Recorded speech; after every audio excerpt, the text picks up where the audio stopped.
Hey guys. Um, so something that I think we can all relate on is when we are shown the counterintuitive, perhaps, process that happens when we are shown our triggers.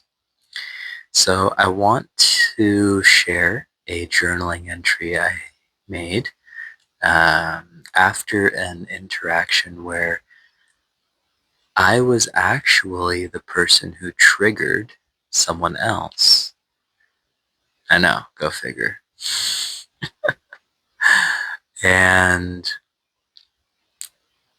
in observing this, I was able to see how the process happened, and I found it quite beautiful. Um, so I thought I would share. So check this out.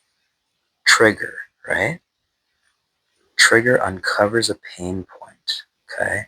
So we react. Boom. Seemingly negative. So transmutation, right, means that we're going to take something that is currently in one state of energy and we're going to shift it, right? So we react in a seemingly negative manner. We see this, what the other person did, as like, oh, how could you?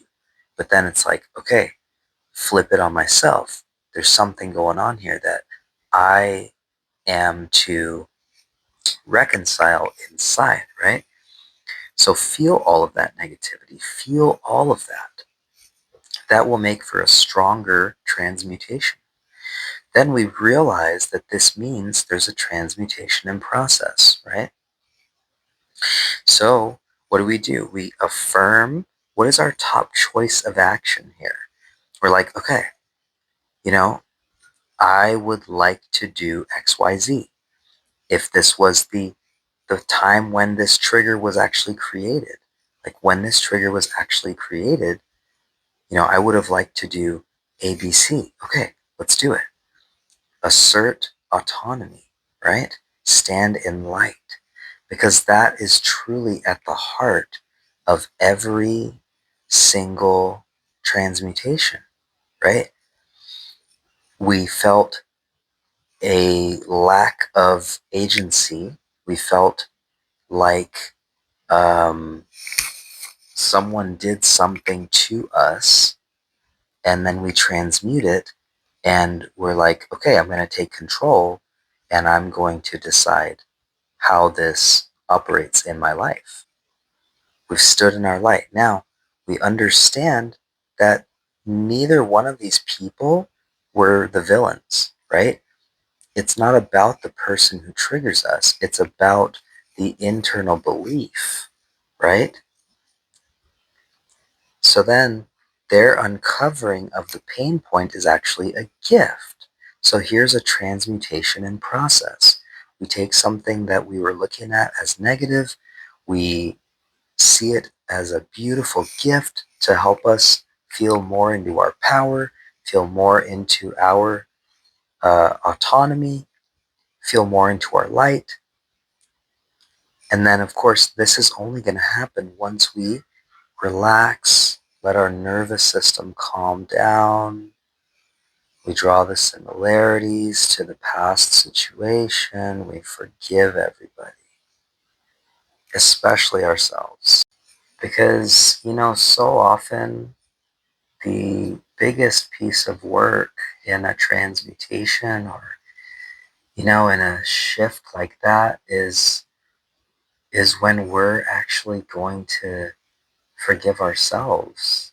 It's like we look at ourselves with, most of the time, when we perceive that there's been a hurt done, we're looking at ourselves as, as weak, as not having taken our power back yet, right?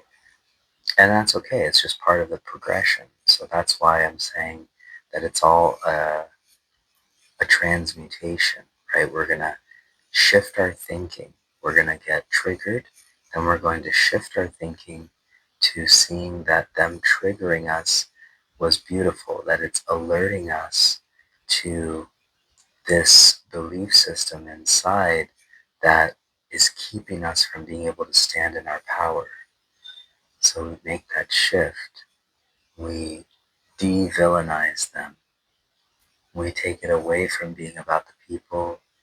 We take it away from being about any perception of someone being a narcissist or, this or that.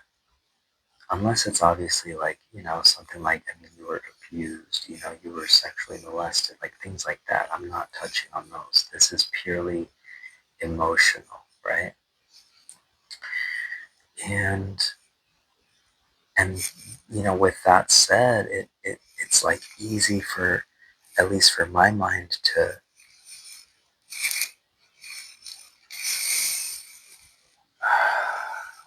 kind of release that.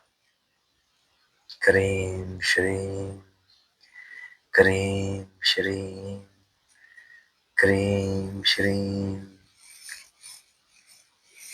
Kareem, Shreem, Hum, so, hum, Kareem, Shreem.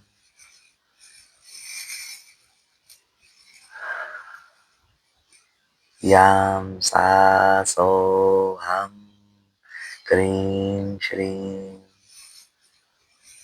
Hum, so, hum.